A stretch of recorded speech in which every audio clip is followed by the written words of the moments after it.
Welcome to A Mile Deep, and I am here with Troy Daronco today. Hi, Troy. How are you doing, man? Hey, doing great. How are you? Troy is a life coach. He specifically works with men.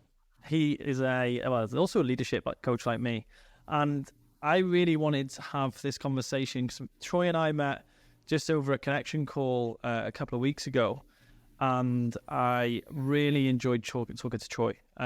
Troy's been a coach for over 14 years, and he helps men and women, but he specifically helps men in the area of leadership for themselves and their relationships. And dude, like, I think it was such an important. I think it is such an important conversation right now for men to lead powerfully in their work, in their lives, in their professional lives. And I thought of no better person to have this discussion with. So I'm excited to talk through this stuff with you today. Welcome to A Mile Deep. Thank you very much. I've been listening to this podcast. I think I've caught every episode you've done so far. And I like how much personality you bring into this. It doesn't feel scripted. It feels loose and easy and approachable. Thank you, man. Well, that perfectly describes me. Loose and easy, not the loose and easy, but maybe comfortable, and that's how I like to coach. But dude, it is very unscripted. I think one of the things I wanted to bring to podcasting is a mix of really, really high quality education with a good amount of free flow conversation. And I think a lot of people who listen to this podcast will be listening in their car. They want to listen to two guys who really understand not only the craft, but the people that they work with and they serve. And so thank you so much for listening to the podcast. I really appreciate that you have taken the time to come on today. Let's just dive straight in, man. I think one of the things that really struck a chord with me when we were talking is we talked briefly about nice guys. And that's where I'd like to start. It might be, so just for the listeners who are listening in, if you've never heard the term a nice guy was a term coined by Dr. Robert Glover, a guy that I've worked with and done workshops with and flown over to the UK to speak. And a nice guy is someone that pleases, that will have no boundaries, lets people walk all over him, will do anything to meet the needs of others so that he gets his needs met and he is loved. And I noticed that so many men that I worked with were nice guys. But there's something that Troy positioned really, really well, and I'd like you to talk to this for a second if you can, Troy. It's like, I'd always seen it as such a negative. It was almost like, if you were a nice guy, it was such a bad thing. It was such a bad thing. And it was actually, you were the first person I've ever heard give an alternative perspective on this. So I'd love for you to start there, because I think it's a really good part of the conversation to start with, especially in context of leadership for men. Yeah, I appreciate that. To me, nice guy can be a superpower. Being able to walk into a room and read it in a moment so that I know that I'm safe, huge benefit. Being able to really evaluate somebody standing in front of me and seeing if they're full of bullshit or not. Knowing, again, to me, nice guy stuff is all about being safe. Yes, it's about meeting needs, but it's the need for safety if we really run that out to its sort of sometimes illogical conclusion.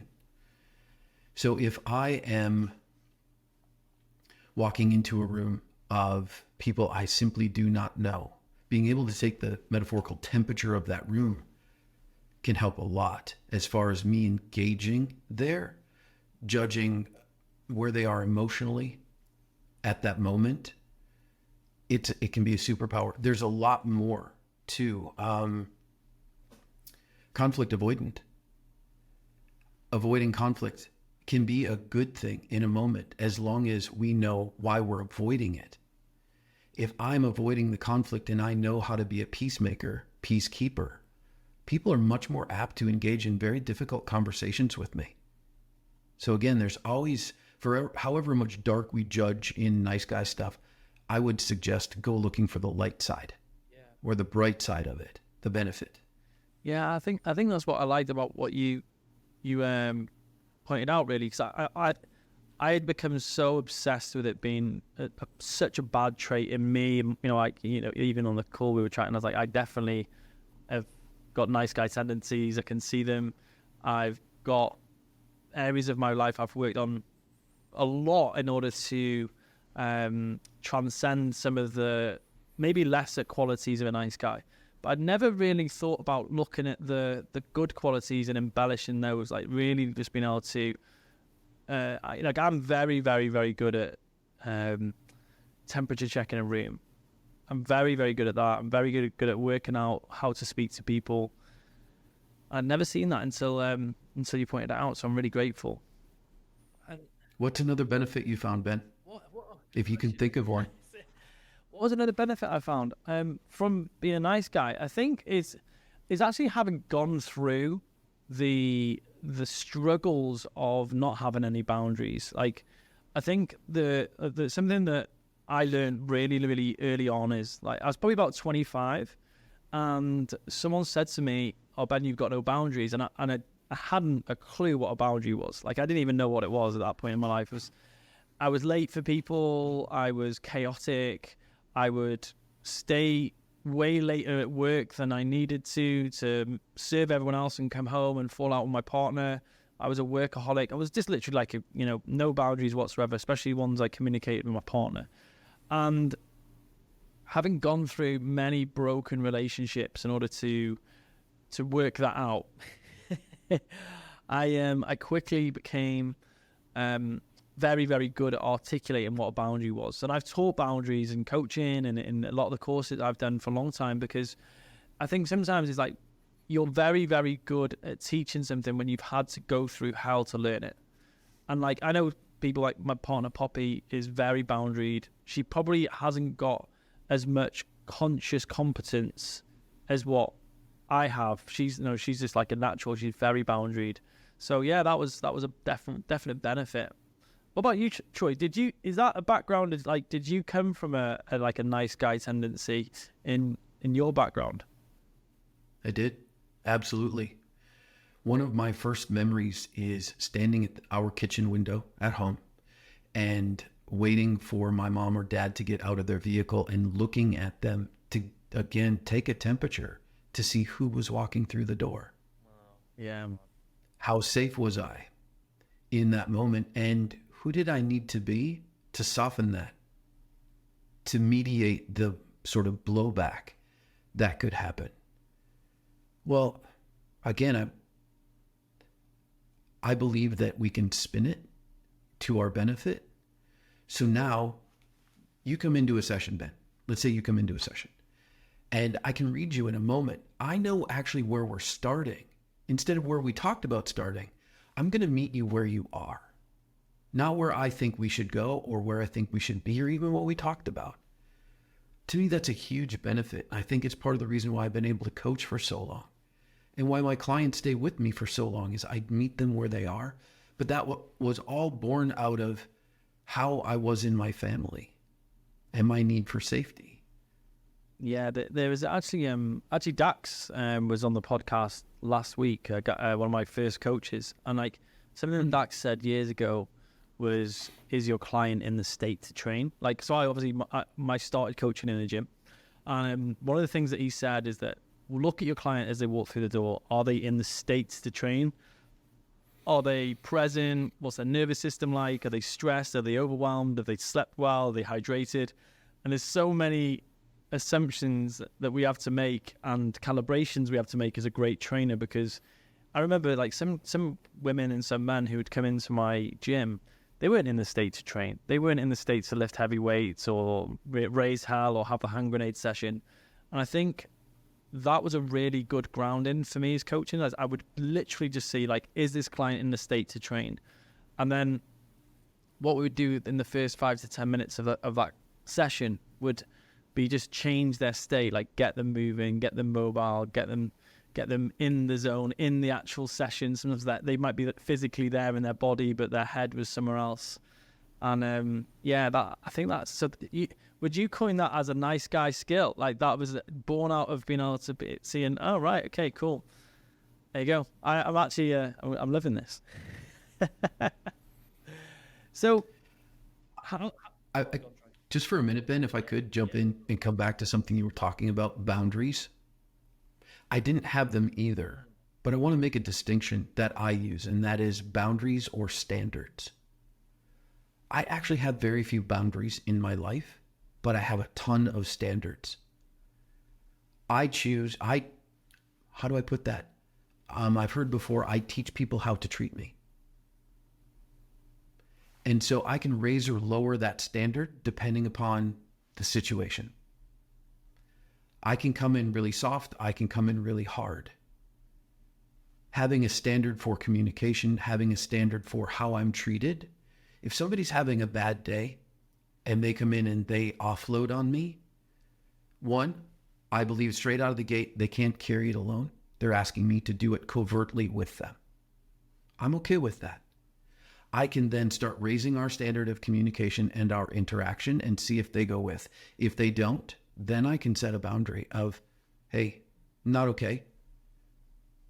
We're either going to come up together in this conversation or I'm going to step out. I'm going to stop the conversation. So I think having a lot of standards for how we communicate with each other, how we interact physically with each other across the spectrum, I think having those standards is a good idea. But boundaries are this sort of front to back idea. Standards are razor lower. That feels a lot more approachable or doable for me versus a boundary. And I hear people get so upset. You crossed my boundary. It's like, I didn't even know it was there. There was no tell that that boundary was there. And I'm usually really good at telling boundaries. So secondly, I judge most people aren't very clear on what their boundaries are until somebody goes past them. But writing out standards to me is a lot easier than writing out boundaries. I love that. It's too further. I love that distinction. That's like a really good one. I actually came up with a ladder of boundaries. I think I always try to work out, did I create this myself or did I read it somewhere? I'm pretty darn sure I created this myself. And it's like level 0 boundaries. You have no boundaries. You like I was, mid-20s, don't even know what they are, don't know that they exist. You never really heard them. That's like level 0. Level 1, you have boundaries, but you don't communicate them.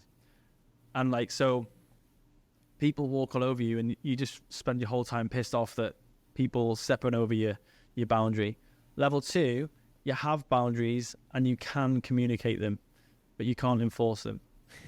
So it's like that kind of, as soon as you get into, and especially going back to a recovering nice guy, is that having boundaries, okay, well, this is not okay, but then letting people off. And I think that's also to do with standards. Like, I think what the standard in my house growing up was you would get grounded if you misbehaved, but you could overthrow that grounding if you asked enough times. And that was kind of that was like, my mum would get so annoyed with especially me and my younger brother, if she grounded us for bad behavior, she couldn't enforce it. She struggled so much to enforce it with two, highly energetic young boys in the house. So interesting. What would you say is a main distinction between a standard and a boundary, though? Just so to really get, because that's such a good distinction. Boundaries are really firm. Like, for instance, you won't belittle me. I will not tolerate it. We can have a really powerful discourse. You can not like my mustache and you can tell me all about it. I'm with you in that conversation. But the minute it gets more personal than that, you go after my personal self, you go after my relationship, you go after my wife, we're done now. I don't know. Is that very clear? I think it is a really good distinction, because I think a boundary is, like, for me, is not letting someone else's shit become your shit. Like, not letting someone else's, really, like, that is, like, whether it's their mood, whether it's their views, whether it's their contractions, whether it's their disorganization. For me, a boundary is, I'm not going to let whatever is going on, it's going bad for you, become my problem, and me have to carry it involuntarily also. Whereas a standard is like, I'm actually just going to raise the consciousness at which we're communicating. That's what I'm hearing from what you said. Is like, and actually, even when you said that, I was like, actually that's pretty something me and Poppy do really well. Is we've continuously raised the standard at which we communicate when we're in conflict. I agree. Just as an aside, being able to be the observer as well as the person in the conflict, incredibly powerful. So I know we're going to get into leadership here in a minute. And to me, that's one of the best forms of leadership I have in my life, is to be in the conversation and witnessing the conversation. Tell us more about that, Troy. Go into that. You start, brother. So I'll share an example. So my wife and I had a conflict, this is a couple of years ago now. And one of the most powerful we've probably had in years as far as conflicts go. And I remember in a moment, all of a sudden I was in conflict with her, but I was also like standing aside, observing the two of us. And I started to laugh. It was so ridiculous what we were arguing over, really. And to be able to be that sort of observer in the moment felt really surreal and really helpful, really powerful, because it's like, I don't have to be in this anymore. And I can actually step outside of myself and just witness the bullshit. We weren't actually meeting each other's needs, which was the ask in that moment. She was not feeling heard. I was feeling locked down. I, in that moment, could then step outside, give her what she needed, not what helped me to feel safe. You'll hear that a lot from me. When I meet most anyone, so in that moment, again, my wife didn't feel safe. I don't have to feel safe as part of leadership and knowing myself, self-leadership. I know I'm safe in the moment, 98% of the time. I would say too, in working with women, especially our partners, one day my wife shared with me that in broad daylight, she may not feel safe walking across a parking lot in an area that's actually very safe. So creating safety for our partners, our female partners, is really powerful. Yeah. I'll get my needs met later. Yeah, I've noticed that.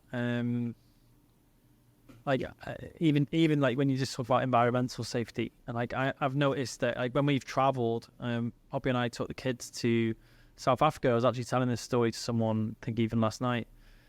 We stepped off the plane in South Africa, and there was like this horde of guys who came over to take the bags, and it was very, very hot, and there was so much going on. I remember her just being so reactive, and I remember it was actually quite a great moment for me, because I'd realised how much work I'd done. Is like she dropped into super reactive, very unsafe, very worried, and that was my opportunity to lead and be like, we've got this, everything, we're going to be okay, be very level-headed, be very present with my body and my bodily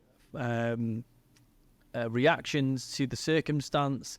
I remember like she was really freaking out because she was like, I really don't feel safe, I can't find where we need to go. And I think for that leadership, it paid massive dividends in our relationship. I remember her saying to us like, oh yeah, I'm really glad you were taking control and taking charge then, because she really appreciated that. And I've noticed that's, if I ever make mistakes in my relationship, it's when I'm not leading, when things like that happen. She really appreciates that from me. So I think that for you, like you said there, when there's an environmental stress and say your partner drops into reactivity, if you can lead and be level-headed and pragmatic in that moment, it counts for so much. I agree. Something I've never heard talked about is I judge that nice guy behavior very much is in tune with feminine energy. So if I think about not stepping into a conversation, being able to read a room, a lot of that is feminine qualities that we have. And it's interesting that women like to have sex with bad boys, but they like to get married to nice guys. Yeah. They feel safer with us. And I judge in part it's because we've walked some of their road. We understand them better. Do you think that the work then for a lot of guys is to understand when to use different levels of energy, like when the strong masculine needs to show up and when the calm, welcoming, soothing feminine needs to show up as well. Is that what you preach, Troy? Is like this real? Well, I think actually, to be fair to Glover, that's what he talks about, is like integration nation. His tribe that he's created. It's like an integrated man is the man that can use both. It's not, he hasn't just got a hyped up masculine and wounded feminine. He's actually got higher levels of both. Is that what you're alluding to here? Yes, being able to utilize either or both. I see this huge call across the social media landscape to be alpha. There's this emphasis on alpha, and I think that's great, except it's all in the masculine. Where do we really relate to the women in our life? Where do we relate to our children? What are we modeling for them? If it's all alpha, alphas aren't approachable. If we really want to talk about a wolf pack, they're not approachable. I want to use them masculine, feminine, and in a balance in any moment.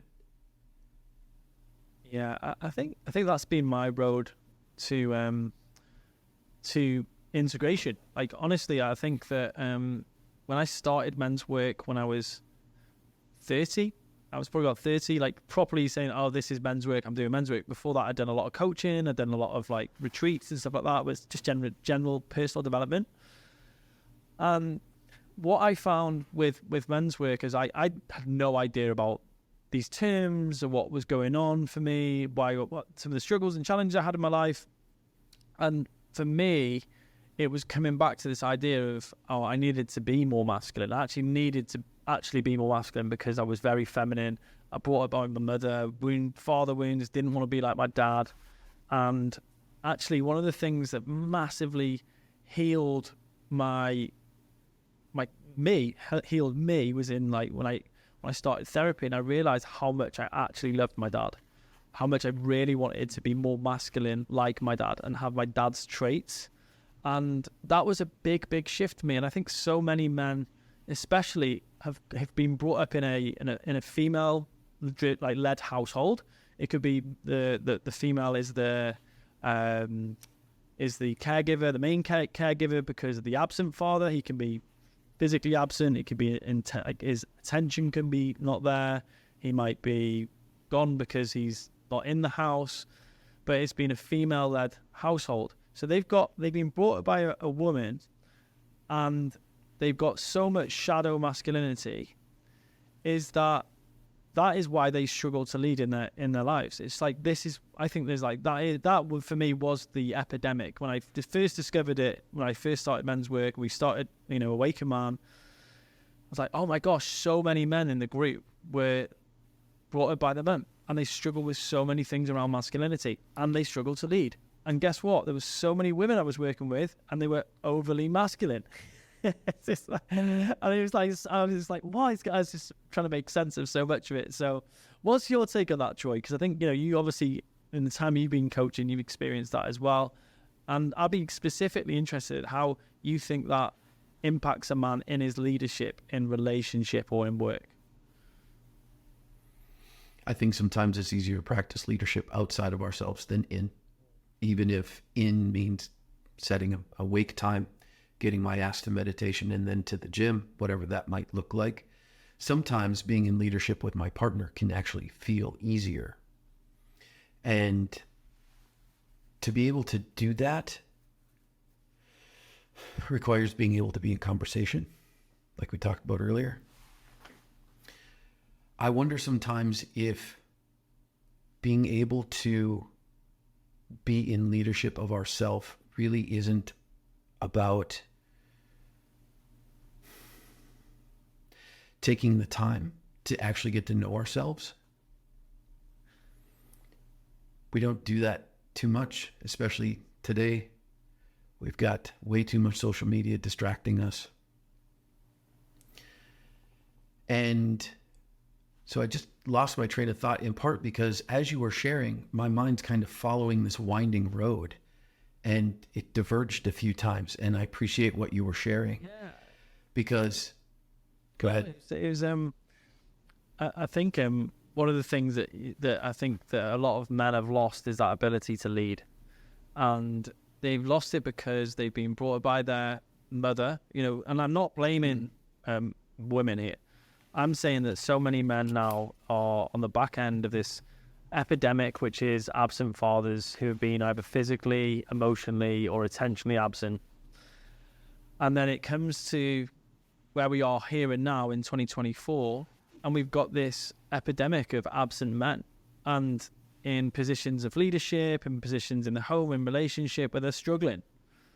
And what I was asking was, what do you think? Like, what's your take on that, and what's your experience of seeing that from guys who are coming into coaching, maybe women that have sent their guys into coaching, or women that you've coached? Like, what are you seeing in this at the moment? Because I'm seeing this quite a lot, and I think it's a huge part of the struggles people have with leadership.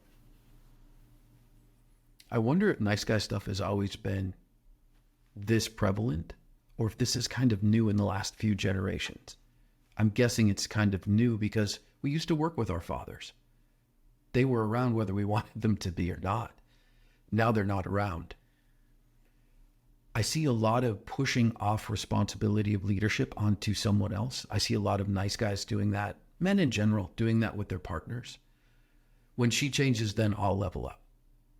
I see that a lot. And yet, if I think about a scale, you only have to weight one side, weight or unweight, to balance it. Both sides don't have to, meaning she doesn't have to come up. We can just go first. In fact, that's one of the tenets and rules for my life, is if I want something, I have to go first. I have to go get it. That's so good. And I want to be a leader. It's a craving for me. And I think, Ben, you and I are probably the same. Part of why leadership is so important to me is because I didn't fucking have it. I didn't have it from my father, as well-intentioned as he was. He was not a leader. My mother was. And she was because he didn't. Someone had to lead our family. He couldn't. He didn't know how. I do not blame him or judge him for that. His father was absent. And so I'm going to blame him for something I'm not capable of as an adult man? Whoa. Yeah. Nope. I agree. Oh my gosh, this is really insightful for me, Troy.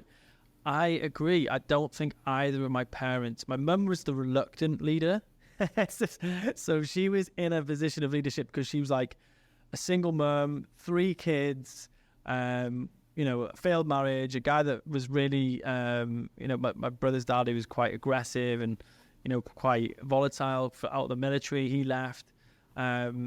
Never violent, but just aggressive. But yeah, there was so much turbulence in my household. My mum was the reluctant leader, and my dad was he could have been a great leader, but he just never got the chance because he was not in the home. I definitely reckon that I had my mother's story about my dad, so I had no leadership. And what you just said there is sometimes it's why am I so obsessed with this topic? And I think I've just landed right now. So thank you, man. I appreciate this conversation already. That which I didn't have is what I value most. It's what I crave most. Yeah. I now crave male attention, to put it bluntly. I want friends around, male friends. Until I was in my mid-30s, almost all of my friends were women.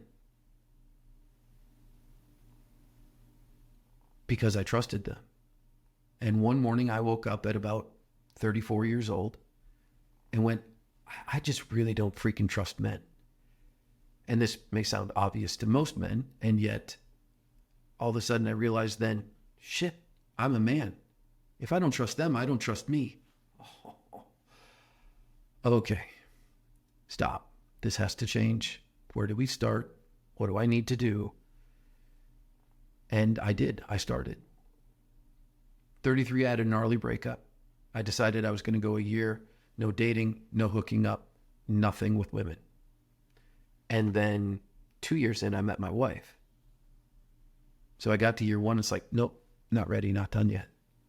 That's but I had to find a way to break the pattern. Yeah, just slow down a second, because I think that is like so important. Like you mentioned before, you don't think that a lot of people know themselves. And like, I reckon that was a big thing for me, because I would go from relationship to a relationship to a relationship.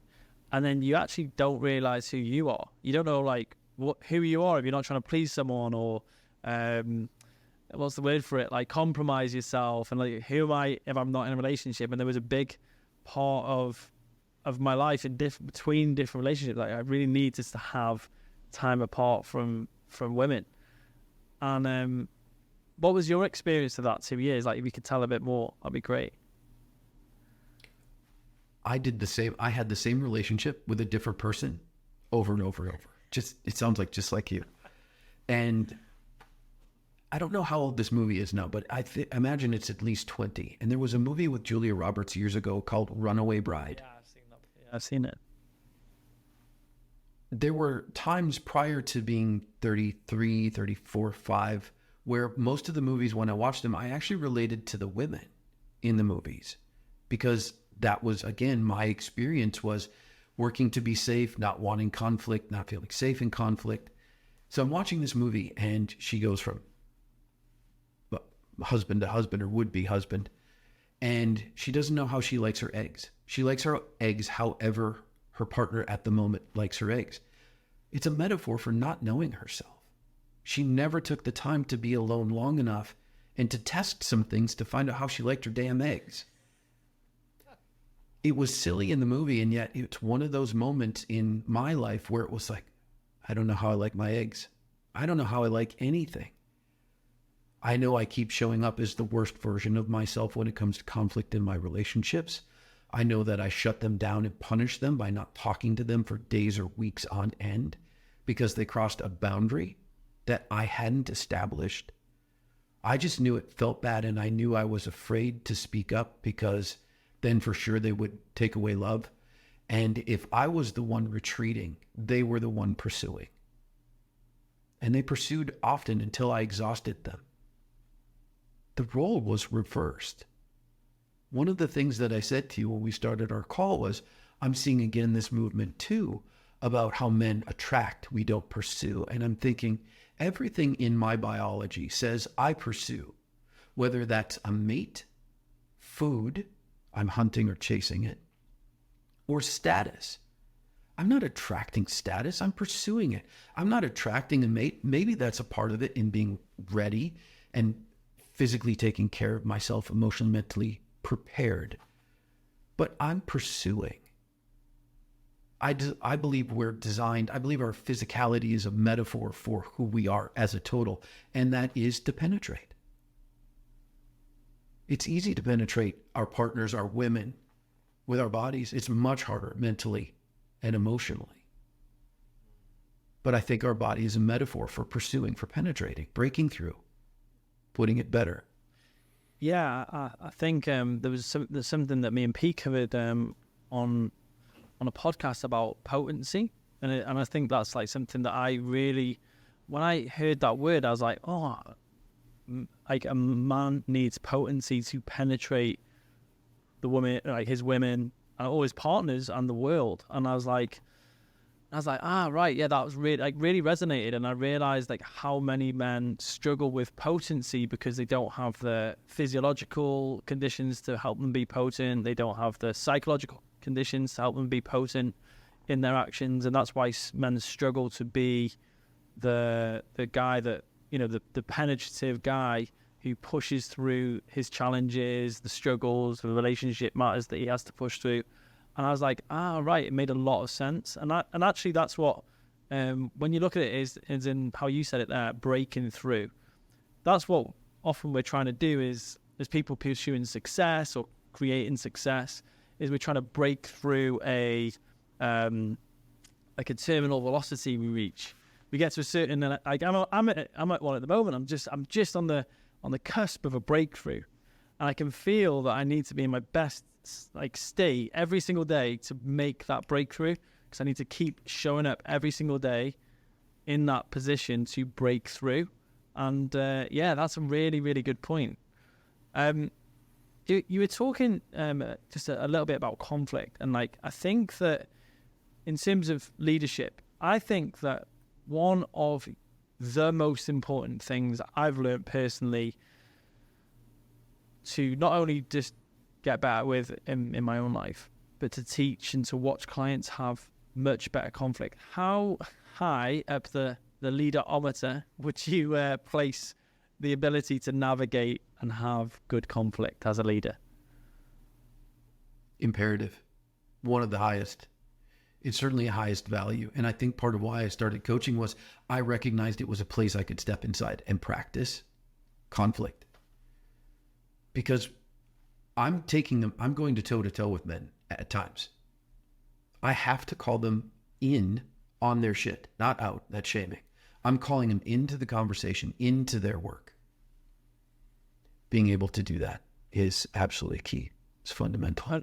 And how did you get better at this? Because I can share my experience, but like, how did you get to the point where you realized, like, were you not very good at this when you first realized this was just like, oh my gosh, I really need to work on this, and then you went about, like, can you tell us about that, Troy? I was so bad at conflict. Like I said, I either shut people down or I cut them out. I have cleaved way too many relationships out of my life because of my behavior, because of not being willing to have conflict. And I realized that I was going to die alone. If I did not figure out how to do better and be better, this was not going to go well for me. Wow. Yeah. I think that for me, I think it was more my first marriage. We used to tell everyone how great the marriage was because we didn't have any conflict. And then we had one, I was like, oh yeah, we never argue, we get on great. And then we had one argument and it was over. And I laugh and even with a smile on my face, joke a little bit, but there was a real sadness about that as well. It was like really sad because and I think that's what happens with so many people is that they pride themselves on, we don't ever have an argument, because one of the biggest things that they fear conflict so much. And then I remember my relationship with Poppy, and like when we first started, I was like, there was way more things that pissed me off, and it was way more volatile because of the difference in our personalities. And I realized that even though I'd learned so much about conflict in the workplace in my 20s, I'd never had it in my home. I'd never really had it in a relational landscape. And I've got to say, I've had more conflict with Poppy than I've had in any other relationship in my life. But I trust her so much more. I feel so much more safe, so much more solid. And that's because I've got someone who's willing to go deeper as a result of conflict instead of pushing away. Like, and this is something we even wrote it into our wedding vows, is like in moments where we would normally push away, we'll push towards. And this has been transformational for me. It's like I feel so much better in my current relationship because we have conflict and because we resolve it and because we're getting faster at resolving it and more effective than I have in any other relationship in my life. I love that. And it affirms what I've been witnessing for many years. I judge couples fight because it's the most connected they can feel. Oof. You'll have to elaborate on that. Outside of, so I'm going to get personal, but this is what I do. Outside of sex with Poppy, when do you feel more connected to her than when you are in conflict or struggle with her? Outside of sex. No, but let me ask this for clarity. Is there anyone else in the world in that moment? Is there any other focus? Do you care about anything else that's going on other than being in conversation with Poppy and getting it resolved? That's a really, really good insight. That's such a good insight. I never would have looked at it like that. That's so right. Yeah, you're right. When we are fighting, let me just make sure I coin the term fighting. When we're having conflict, yeah, we do not have physical violence in our house. It's just like, I am consumed by only resolving that thing. Actually, like, this is something I think that's really difficult, and at the same time, I'm very, like, being in a conflict and trying to maintain normal function was something I never could have done originally. Now I can still coach, I can still move, do things in my business, but primarily most of my emotional and mental bandwidth goes towards Poppy in a conflict, right? That's right.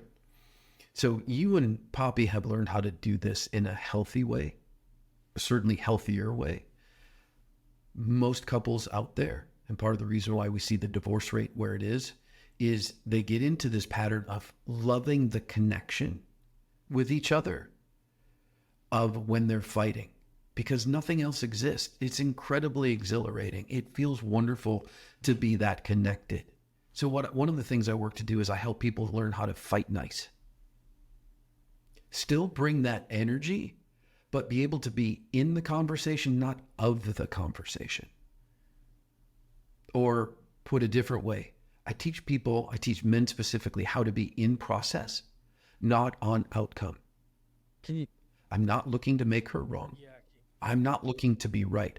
I'm looking for resolution, which I know is going to go beyond this conversation. There will be more.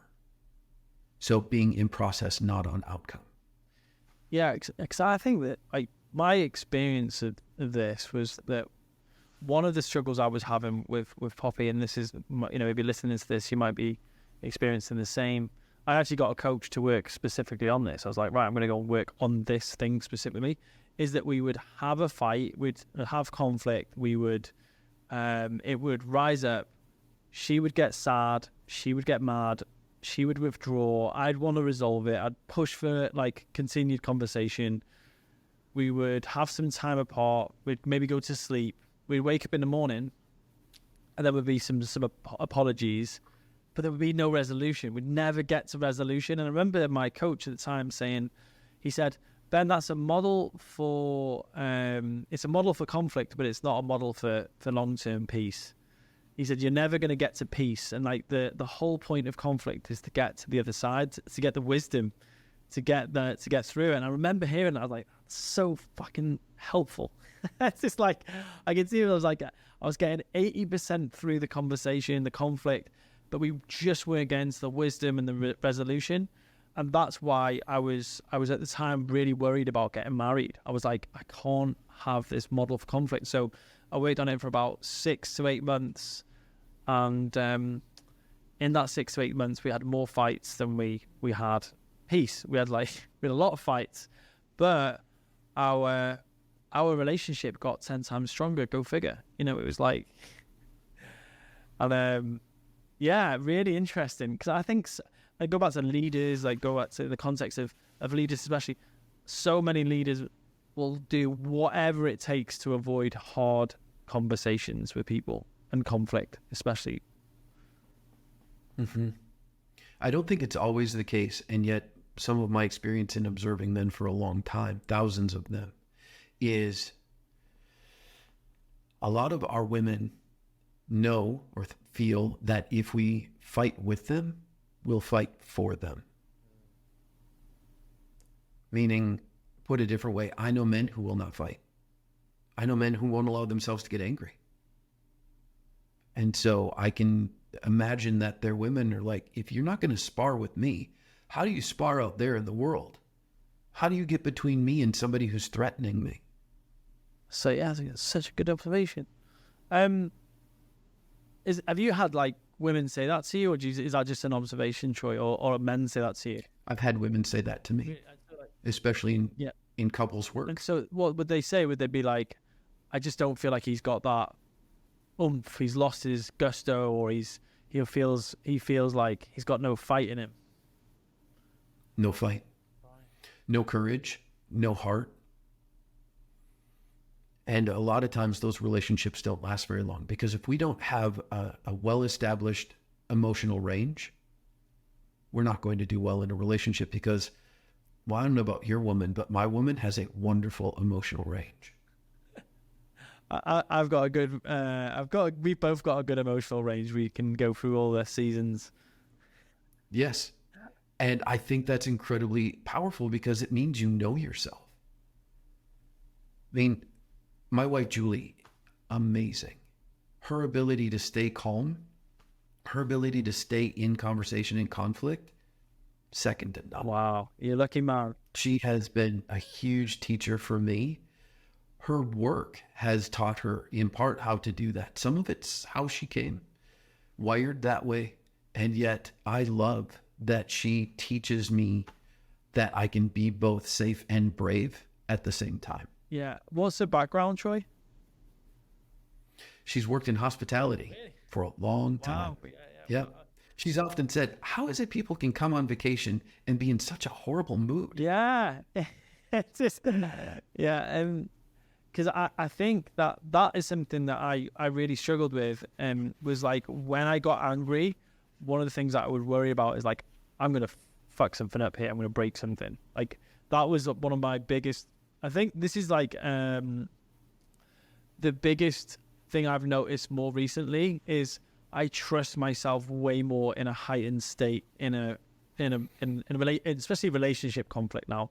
Like I can be very, very hurt, sad, mad, afraid when Poppy and I are arguing, but I'm very, very pragmatic and slow, or slower than I was before. Probably still not transcended. I don't think I'll ever transcend those kind of heightened emotions, but I definitely think that when you've got a partner who is also conscious enough to be like your partner is, Troy, I think that's a gift, because like there's so few people that get that in conflict, isn't it? Where they just haven't got someone who's solid, slow, practical when there is conflict going on. I just realized something. I think my wife and I are both good at, her better than I, is she doesn't pile on when I'm having a difficult time. And I see a lot of couples doing that, just in people in the world. If someone's having a difficult time, they tend to pile on with their own shit.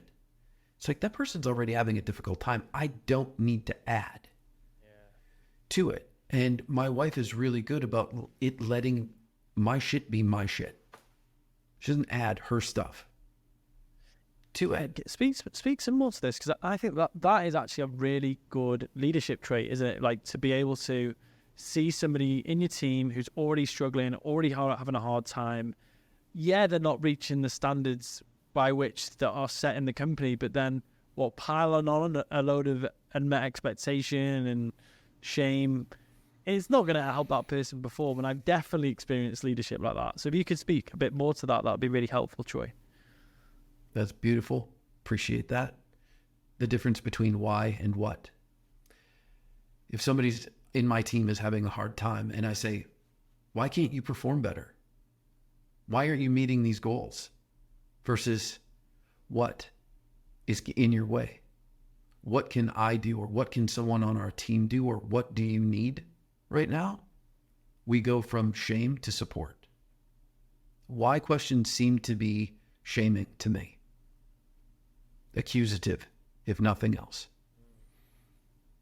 Whereas what questions are open, they're curious. I can still be angry and launch a what question. May not land as well, but it's going to land better than a why question. I think it also helps me regulate my emotions, my nervous system, to be able to, when I'm in frustration, because frustration is one of my most difficult emotions to manage. One, it's so close to anger that the step over into anger is easy. So I've had to learn how to manage my frustration. Still a work in progress, and I'm sure I will be till the day I die. But maturity is all about recognizing I want to be better in this area, and I'm going to go focus there.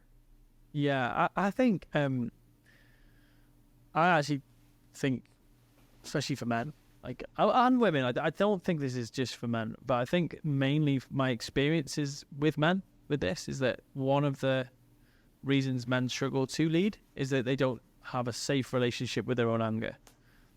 And as soon as, like you said, like the emotionometer just boils up towards anger, there is so much shame, there is so much bad things associated with anger.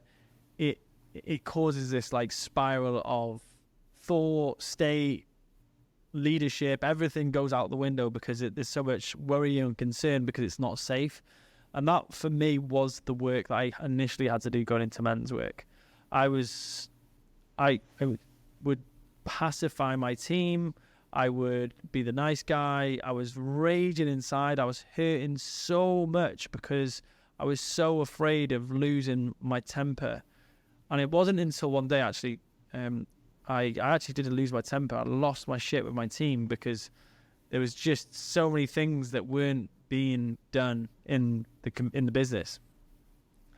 And I can remember my whole body shaking. Like I literally had to, I was so angry. I had to like take about half an hour just to stop shaking over something really trivial. And I'm like, I need to sort this. This is like really not good.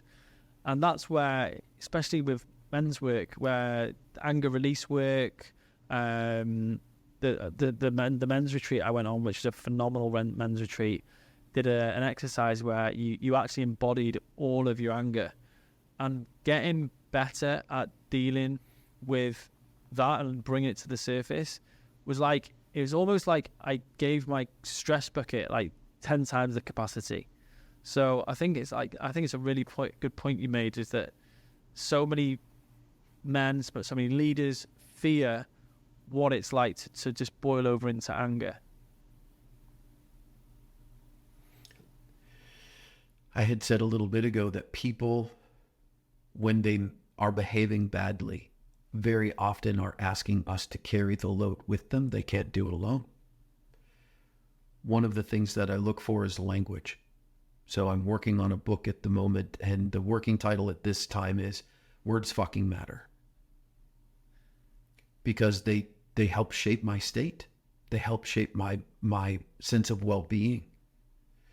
And if I can work with my language so that I'm stepping into a place of courage and leadership, and ask someone on my team to support me in that moment, to out myself and say, I'm going to lose my shit.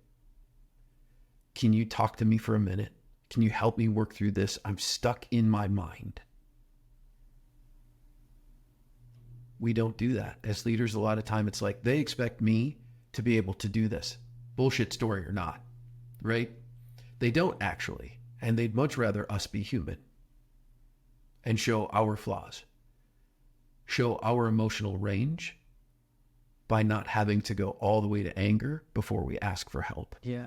So Troy, do you think that it is helpful for a guy or lady to say out loud in front of their team if they're angry or frustrated or pissed off, like that I need 5 minutes, I'm really angry right now? Do you think that's is it a helpful thing? Do you think it should be used?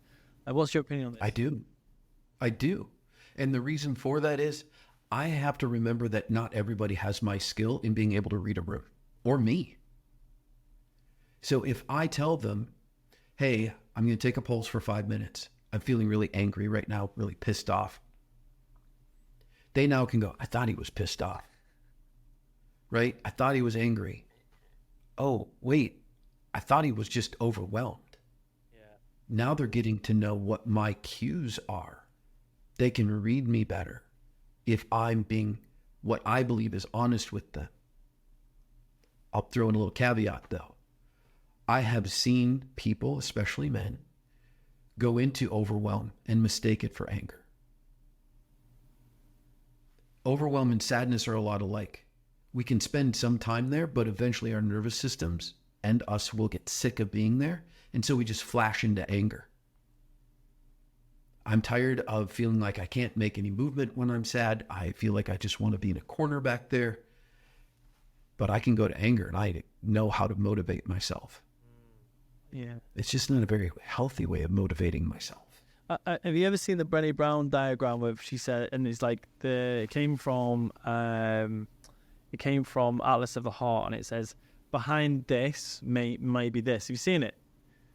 It like Yes. Behind, and it's got. And for those of you listening to the podcast, just type in Brené Brown anger diagram into Google, and it's probably one of those profound things that we would show men, like, especially when I was working with men, I'd show men as like, behind this is this. And you'd watch men like see this diagram and just soften, like, oh, I'm not just pissed off all the time. I'm actually hurt or in shame or embarrassed or humiliated. And I realized that like I spent 2-3 years with a clenched jaw raging at the world thinking I had anger issues. I didn't. I had so many other things going on behind that. But it's just the way that I showed up was thinking that I was angry, and I wasn't. I was just hurt. I was really hurt. And it was really profound for me. That diagram explained so much to me about me. And it was so helpful. I remember even telling my therapist at the time, Tim, I was like, and I explained angry about my divorce and and he goes, it doesn't sound like anger. And he goes, anyway, you're not great at expressing anger. And I was like, okay, cheers. But he said, it sounds like humiliation. And I was like, oh my gosh, yeah, it was humiliation. And it just, like you said before, having the words to express that and clarify that was just so helpful for me. I was like, yeah, I just felt really humiliated. And I think that, like you said before, name it to tame it. When you've got the words, it made it so much easier to process. To anybody who's listening, if you do not have an emotion wheel available to you all the time, sitting on your desk, on your refrigerator, you can't really know your emotions because you can't name them. I remember the first time I looked through a really extensive emotion wheel and thinking, I know the word, but I'm not sure I've ever clearly felt that emotion. I bet I have, but I couldn't name it. Let alone, I think if I'm feeling humiliated, I'm going to go to anger so that you don't see it and I don't feel it. Right? I'm much more comfortable with anger than humiliation. Yeah, I think a lot of guys are. I think that's where, and I think that's why so many men need a coach. They need a group of men. They need a coach. They need great men around them to show them that path. Like, I think that I didn't realize because look at my dad, and I'd say this to his face. He just wasn't great with anger. Like, he wasn't great with anger, and a lot of the time, I look back now, he was hurting. He was so hurt. He was so let down. There's so many things in his life that he didn't deserve, and he struggled with them. And I never had good modeling for dealing with anger from anyone until I found mentors and coaches. Me too. Yeah, absolutely. And yet again, brother, it's why I crave it so much. I teach that which I need to learn. And so that's why I help men with relationships. I want to do better. That's why I work with men around relationships, because I want to do better. And I just have to stay this much in front of them, just a little bit in front of them. Yeah. So there's one thing that you shared when we first met, Troy, and it was just a little bit about, it was about your work in suicide. And I just wanted to ask about that, because I think that it was really interesting. This is more for self-indulgence than anything. Just if you just share some of the things that you've experienced and some of the lessons that you've had from working in that field, I think it's just been valuable. Because I think, like you said, we were going to do this podcast on that, but I think that something you said was, I wish more people would intervene. If you could just take it from there and just share a little bit about your work, that would be so helpful. I'd love to. Thank you for the offer and opportunity. I brought some of it in to our call already, and that is, people are asking me to help them carry their shit. Men notoriously are not good at asking for help, let alone help with things that they don't want in their life to begin with. Yesterday, I was reading some statistics over brunch, just light reading, typical of me, around suicide and the statistics around it, especially here in the US, where suicide in men is incredibly high. One of the studies I read states that a man in the US dies by his own hand every 17 minutes. That's intolerable to me. We have to create an environment where men can actually speak to and trust each other. And if I want something, I have to go first. It's why I coach. It's why I'm out in the world working with teen boys. It's why I created a men's community online, groupsformen.com, is men have to have a diverse place to go to be able to find tribe. We need other men, even if it's just one. I know I saw recently there's a group of military folks who every 22nd of the month, they call a friend to check on them once a month, to check in. But when we look at I think it's Richard Reeves' book of Boys and Men, he talks about the fact that 14% of men don't have a friend. I think it's the next 24%. Their only friend is their partner. Nearly half of men don't have a friend. How do we talk about our partner with our partner? It's such a scary fact. Like, that is so sad. It's so sad. Like, that is not, it's not sad. I'm not saying those men are sad. I'm saying it is a sad situation to be in a state where you've lost your friends. Like, you've lost your people. Like, that must be so difficult. Yes, and our behavior. That's one of the things that I see. If I don't have men in my life that I trust, no one is there to check my behavior, both what they're hearing from me and what they see me exhibit out to the world. We would have had men around us in tribe prior to a couple of 100 years ago who would have kept us in check. If we were out of line, they would have said, whoa, hey, slow down. Bring it back in. We don't have that anymore. We also need men. It's one of the reasons why I love the groups that I lead, is because men will come together and check in and say, first call, I don't have any friends. I don't know how to make friends. I don't know my emotional capacity. Pretty much I just stay sad or angry. And for other men in the room to go, yeah, me too. It's been a bit co-opted, I think, now, but I think those are the two most powerful words in the English language, is me too. Yeah, I get it. Well, actually, like, this is something that, like, I surprised a couple of my mates back home when I went back home and I said, listen, I've been trying to make friends. I mean, and it was like, I said, as weird as this sounds, because they know what I'm like.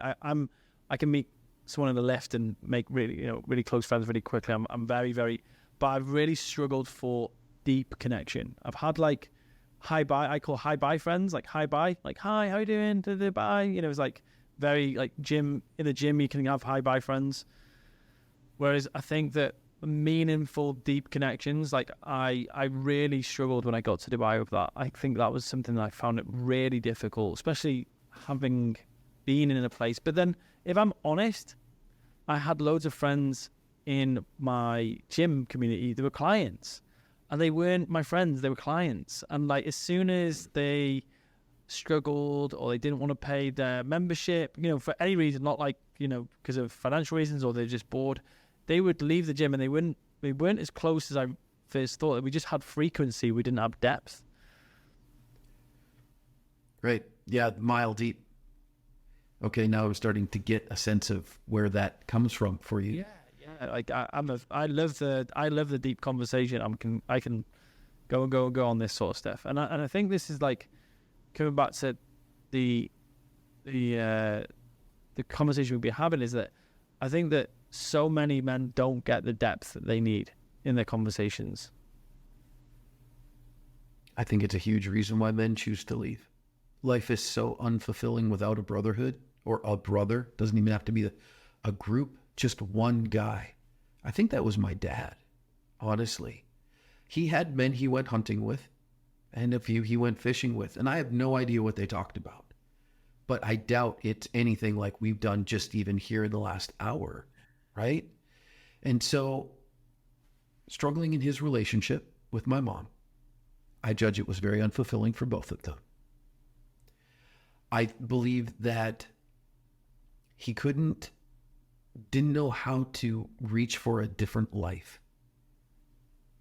And so when it came time to get close to retirement, and he was of a generation where what you did with your hands is how you had your value.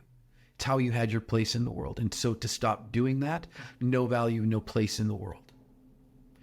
And I think when cancer showed up for my dad, he went, okay, cool. That's my belief. And I think a big part of him realized, okay, I can get off this rock. I've coined it passive suicide. And I think a lot of men do it, whether it's drugs, food is a big one. We eat ourselves to death. We drink ourselves to death. We ignore our health, whether that's going in for checkups, getting our skin checked for melanoma, whatever. We're asking for trouble in a way.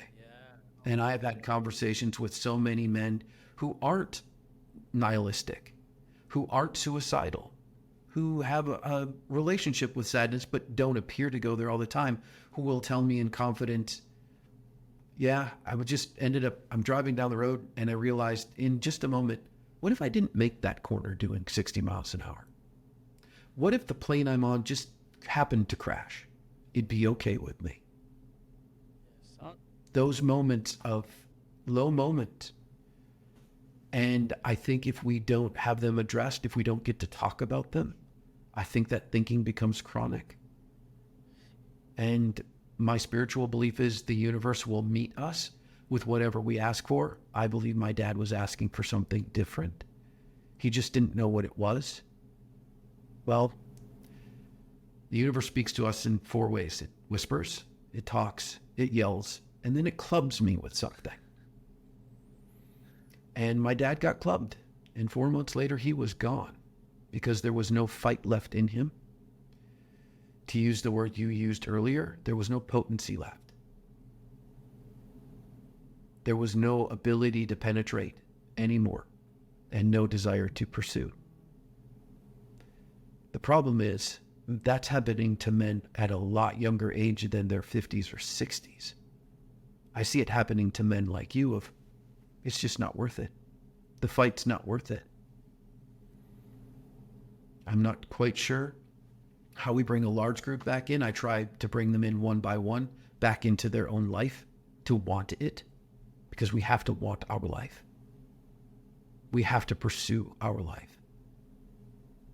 One of the things I love about the videos of you out running is this idea, wow, fuck, he's actually chasing his life, right? You're after something then. Yeah. And I don't judge it's just health, and I judge it's not just making a video for us. It's you chasing your life and getting to inspire us, connect with us by doing what you're wanting to achieve, to do. Is that I am right? Fighting for my life, definitely with the heat. I came in the other day. I just finished on a Sunday morning, and I was laid back. You know, there was a conflict there, and I had to apologize sincerely to Poppy because I was way later than I prescribed I would be, because I was out, and I was about 4 or 5 miles from home, and I was just so hot. But tell you what, and it's funny because I feel so freaking alive. I'm in so much pain. I feel like I'm gonna die, but I really feel alive. I feel very, very invigorated, and it's like been a bit of a therapy for me, going out into the desert and just being on I haven't got any AirPods at the moment either, so I'm literally alone with my thoughts. So that's even better solitude. But yeah, it's been a real life. I really agree with you. You know, I actually I'm delivering a workshop on Sunday, and I studied Maslow's work for the last 2-3 years under Yassine, and like Yassine was very, very big on Maslow's work, and he talked a lot about Maslow, and I really did absorb a lot of what he shared. And one of the biggest things he said, Brian Johnson says the same thing, which is like, what one can be, one must be. What one can be, one must be. You absolutely have to actualize your known or even your unknown potential in order to have a happy life. And that has just stuck with me so much. It's like, if I'm ever feeling sad, or like I'm anxious, or dropping into suicidal ideation, or anything that's like contracted about my thinking, I know it's because I'm not showing up in one of the areas of my life like I can do. And that's just helped me so much. Like that, as a leader, as a helped me, as a father, it's helped me as a partner. Is that there's always gaps I can close, and that's where I think that I'm very psychologically well because of that thought I have. I'm like, okay, well, I'm feeling like, oh, there's so much responsibility, there's so much weight of pressure, and I'm like, yep, because there's a gap I need to close. And I think that's really helped me stay strong in moments of struggle, especially in the desert when it's 35 degrees and you've got no more water left. So I guess the question then I have to ask, Ben, is knowing that there are men listening to this who will go, yeah, Ben, that's you. Look at you go, right? But if they're in a low state, if you were in a low state, Ben, how do you rise? Like, do you ask yourself questions? How do you get past that hump of what I can achieve, I must achieve? That liminal space, how do you close that gap for you? Yeah, well, this is a really good question because it's like, go back to the kind of conscious competence, unconscious competence thing. I've never had anything different. I've never known anything different other than to get out of bed in the morning and go and do some exercise. I don't think there's been a time period in my life where I've not trained. So it's actually a very difficult question for me to answer. I just think that every single day there is no thinking, there's no negotiation. I'm going out, there's something I'm doing no matter what it is. There is no condition that I have to meet. It's just, if it is today, I'm going out and I'm training. So it's almost like like you said before, a standard that I've got that I retain. So there will never be a period in my life of which I don't wake up in the morning and I go out and do something. And so I think that's such a big box to tick when it comes to your own wellness. It's not a do I or don't I train? Do I or do I not go outside? It's like there is no question around it. It just happens. And I get that from my mum. My mum is exactly the same. No, right? There's no such thing as bad weather. There's just the wrong clothes, and that's how it's always been. So I don't think I will ever touching wood. I don't think I will struggle as much as some people do because I've got that relationship with my body. So I'm not, and this is not me bragging or something, but if a man's listening to this or anyone's listening to this and you're struggling psychologically, I think that one of the things you've got to remove is a condition around exercise and training. It's a non-negotiable. It happens every single day. Like this is I wake up in the morning and I do the training to have exercise. And that's the way I see it. I've never got back from a training session gone, I've got less energy than when I went out the door. So yeah, good question, Troy. Like, really good question, because it's something that you get what I mean. Is when you're consciously, unconsciously competent at something, you're like, oh, well, I just do it. I don't know, but yeah, picking that apart is probably because it's been unconditional. So yes, and for instance, last December, I had an injury. I was working in my garage. I was on the top of a 2-meter high ladder, 6-foot ladder. And I had a friend helping me. And what I handed down to him, he twisted and he knocked me off the top of the ladder and I fell. My chest was at about 10 feet, a little over 3 meters, onto a concrete floor. I dislocated the shoulder. I injured my right hip pretty significantly and I cracked 3 of my left ribs. It didn't matter how much physical movement I wanted to do. I couldn't. I did what I could, but I couldn't. And I found it was difficult to get back on that horse, so to speak, after that injury. So I went through a couple of questions. So instead of a pros and cons list of why exercise, why not exercise, what do I get out of not exercising? What do I get out of exercising? And I would go through several iterations of questions to try and get clear about what's my block. Why don't I want to?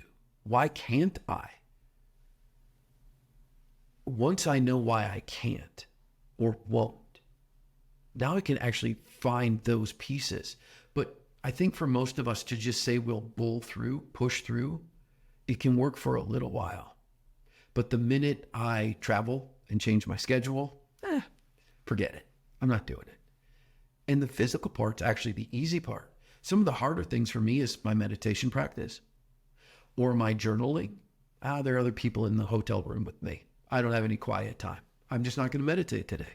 Instead of, guys, I'll be back in 30 minutes, I'm going to go find a bench somewhere quiet, a stairwell. Doesn't matter. You said it. It basically has to be a non-negotiable. Yeah. How do we make that, though? How do we create that? One is enough days in a row to where it's just in our bones, right? You've done this for so long. It's in your bones now. You'd feel like crap if you didn't do it. And yet I'm guessing there are places outside of physicality where what you can do, you must do. There's a gap. Yeah. Meaning, I'm sure there are areas you haven't arrived at yet. I am. I think this is a really interesting like predicament for so many people. Is like I'm always looking for better. Is so that I maybe sometimes it's even too soft on myself. But if I did it once last quarter, and I wanted to do it more, if I do it twice in this quarter, it's still better. And it's like playing the long game. I think so many people want to go from first to fifth gear so quickly. So I think some of these habits have been built up over years of just getting better and better. Where I've just finished a program where you keep a journal twice a day. I didn't keep a journal that frequently ever. I've never kept a journal that frequently. And how often have I done that? Probably about 70% of the time over the course of the program. So I've probably gone from keeping a journal like 10% of the time to like 10% of the month to 70. That's a big improvement for me. I'm really that is phenomenal. I'm really, really happy with that. And what I mean by that is just that you've done the journal in the morning and the evening. Like I've pretty much done the journal every evening, but it's just the morning sometimes I've missed because I've been straight into action. And I think so many people from a perfectionist mindset think that it has to go from 0 to 100. And I think it cripples perfection. It cripples progress from perfection. I'm very good at going through the gears. Like this journaling program, I've done it 70% this time. Okay, I'm starting a new 12 weeks. If it improves to go 75 to 80, I'm really happy about that. And I don't think enough people give themselves that slack. I think they just have such tight margins for success.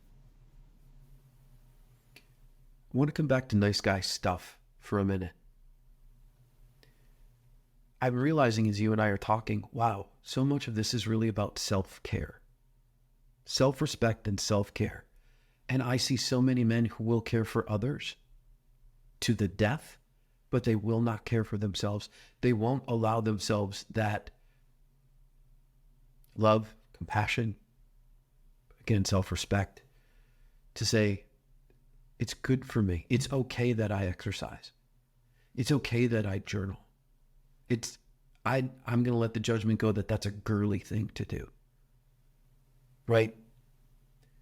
Being able to find our own morning routine, being able to find our own evening routine. But again, I come back to self-care. Not enough of us do it. And I'm going to challenge you, man. What do you get out of not doing self-care? What's the story you're telling yourself around not doing it? What do you get out of denying it? What do you get about not stepping into it? I think loads of guys would probably answer that saying they get to feel macho. They don't feel like they need it. I think it's worse than that. I think it's more fear, Ben. I think it's fear that if I journal, I may see parts of myself I don't fucking want to see. I may experience emotions or truths that I don't think I'm ready for yet. To me, almost every piece of work always comes back to fear. What men don't pursue or do, it's fear. Fear that I will be too much or fear that I'm not enough. You said it earlier. Do I tell my team that I'm angry? That's telling my team I'm too much. It's not telling them I'm not enough. I'm conveying to them I'm too much for them to handle. It's just the opposite side of the same coin. I think I've always been quite good with self-care. Like I think I see being selfish as a very positive thing. And it's something that I've really, one of my beliefs, if you're a leader, you have to have a team. You have to treat yourself like a pro athlete. Like I have a therapist, coach, I have a masseur, I've got, psychotherapist, I've got a nutritionist, I got the works, I've got a team. And do I pay all of those people every week? No, but they are all in my wheelhouse. Like they're all in my kind of team, and they help me with different things. And I'm always forever going to different people for different things that I need help with. And I don't think enough leaders treat themselves like a pro. They treat themselves like an amateur. Like if I would say you can never run a Premiership football team with a Sunday League mindset. I think that so many leaders, men and women, treat themselves like an amateur. And I think that's like a big thing, is like self-care is you have to take a pro attitude to it. You have to bring that level of getting the right people on the bus to help you perform at your best, like in any part of your life, your work, your career, whatever it is. I love the way that your language speaks to the level of achiever you are. You say, I have to. I hear non-negotiable. Yeah, it has to be. And yet, I wonder if men who are listening to this are coming here because they're looking up to you for that very thing. I believe in giving men permission slips. I'm giving them permission to get to do these things. They don't have to. They get to do these things, and they get to wade in and test whatever it is that they're efforting to do. For me personally, if it's something I have to do, I can start to resent it. So it's a different way of coming to the effort of putting in the work. I grew up on a farm. There were so many things that we had to do that I resented after a while, them not being negotiable. So I use language I get to, and it helps me. Now the pressure's off and I'm free. I still choose to do it, but I'm free. I don't have to. So whatever language works for people, they should do. Normally I don't should on things, but in this case, they should do that. Yeah. I think go back to your question is like, how do you get to the place where you exercise is unconditional? I freaking love it. And like, I absolutely love it. That's probably the real truth of it. I can't wait to get out on the road or in the gym every day because I'm excited about it, and I've created that way of thinking about it. I don't have to do that workout I wasn't looking forward to. You see these memes on the internet saying, yeah, there's always going to be the workout you don't look forward to, and you got to get it done. And like when people hear me talk about non-negotiable, they probably think that I have that same kind of mindset as like, I just go there and just do it anyway, even if I wasn't enjoying it. I was like, no, I don't. I really don't. I've created a way of training that I love. I love the exercises I do. I have to go somewhere I love, and I love the feeling it gives me before, during, and after. So I think that, and this is something I teach in the Mile Deep Mastermind, like that the love is actually the way to get things done in the long. It's like it's a force that just doesn't run out. Whereas if I was to base my exercise from fear, I fear that if I don't exercise, that I break a habit. I fear that if I don't exercise, I'll get fat. I fear that I won't look good. If that was my driver, I think that's got a shelf life. So I think that's the difference. So that's what it's led me to seeing. Everyone gets tired of living under a tyrant, especially when that tyrant is themselves. I love that. That's so good. That's so powerful. I can make my schedule so it's a tyrant, and I hate my calendar. I can make my workout so it's a tyrant, and I hate my working out. I can make my relationship so that feels like a tyrant. And I will eventually hate my relationship. We live in so much beautiful freedom that we get to choose a lot of what we do or don't do. And men are choosing things because they're seeing it online. They're seeing somebody do it, and it's like, oh, well, it might get me 3 more years of my life. I should do it. I'm going to hate it for the next 40 years, but it might get me an extra 3. Oh, and I can hate those 3 too.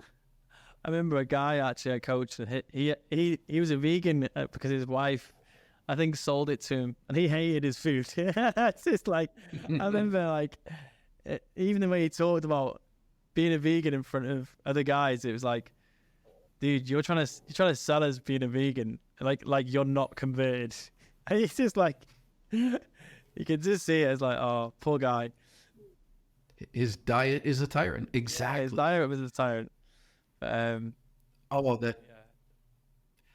vegetarian, and I love being vegetarian, and I do it for a number of different reasons. I was vegan for probably 12 or 13 years, and it became a tyrant in my life. I got to the point where I was so bloody bored with food that I couldn't handle it anymore. So I added variety. And to me, the opposite of tyrant is freedom. And I love feeling like I have choice. I love feeling like I can have so many options. The trick is for me not being overwhelmed by them, so I don't do anything. Yeah, actually, there's actually in King, Warrior, Magician, Lover, the exploration of like masculine psychology, there is the tyrant king. And I was to look at the traits of the tyrant king, it's like overly controlled, creates stability through control and tightly created systems. And I was like, yeah, I can see that. I can see where people lead their life like that. So just for the sake of leadership purposes, for the nice guys listening, what Ben just described is actually a tyrant queen. Most men, most nice guys end up with a tyrant queen. If you think about the characteristics you just offered, that's how their women often show up. Yeah. Have you found the female equivalent of King, Warrior, Magician, Lover? Have you found it anywhere? I think you can just feminize those. Inside of every woman is a warrior. Yeah, Make no mistake, like, I was right? Because I led a women's group because we had Awakened Man, Awakened Woman, and like I introduced, because when we shared King, Warrior, Magician, Lover concept with men, they got it. Like they really like, oh my gosh, I haven't examined my internal throne. I haven't, I've got an overactive warrior. They can really resonate with that. But I didn't get the same buy-in from women, but I get it that you'd probably have to use very similar language, but it was a masculine psychology framework, really. So I would, whenever I'm working with a group, one of the things that I do is instead of bringing in my language and having them use it, I bring in my language and then we adapt it to what's correct for them. So I would have offered those 4 archetypes and then taken a pulse of the women and said, reclassify these, rename them. Yeah, I did. With all of these characteristics, what would you call them? I was just interested because there's so much good quality stuff around for men, but it wasn't the same for women. Yes. It's actually what I based my leadership model on. Like I've created a leadership model, and it basically is King, Warrior, Magician, Lover, but it is a nice middle ground between men and women and more modern. And that's what the Mile Deep model is. It's like self-leadership, self-discipline, self-development, the magician, and then self-love, which is the lover. And I've actually done a lot of work recently on it, and it's been really powerful. I've learned so much. When you like in creation mode, been in creation for the last 2 or 3 months on this. So, Troy, I've really enjoyed this conversation, and I'm gonna ask you back on to just go Mile Deep again, because I've just really enjoyed our conversation. I've read loads, and I really enjoyed again talking to you, and I'd happily have another discussion. I really wanted you to share where someone can go and find you after listening to this. If they've really resonated with what you've shared and talked about, they would want to contact you for any of your services, you just let rip and just kind of tell us where they can find you, and I'll put the links in the show notes as well. Thanks, Ben. We can connect on my website, troydaronco.com, TroyDaronco.com. I do work quite a bit one-on-one, but my passion right now is groups. A business partner and I, Mackenzie and I, created groupsformen.com about 6 months ago. It's very much a growing community of men, a lot of whom are nice guys. And groupsformen.com is so much about a brotherhood, connecting with each other, developing friendships, but getting support. So men come in, they get coached. A typical group is what's your low for the week, high for the week, and predominant emotion. And what men get to do in that environment is be able to, again, come back to the idea, oh man, me too. Yeah, I'm feeling that same way about my relationship. I'm stuck in the same places. Men get coached, but they also get to give each other feedback, support. And some of these men are blown away by the fact that other men want to engage in their life. So many of the men that I work with, they don't feel like anybody's interested in them. And all of a sudden they go from saying, I don't know how to articulate my emotions or how to be in relationship to, wow, I think I'm getting this. We all get to be a work in progress. So I appreciate you very much, Ben. I look forward to being back on. And I would love to be able to support you and other men in any way that I can. Troy, it's been absolutely pleasurable. I've enjoyed this conversation so much, and we'll definitely have to jam again. Thank you so much, man. Thank you. Take care.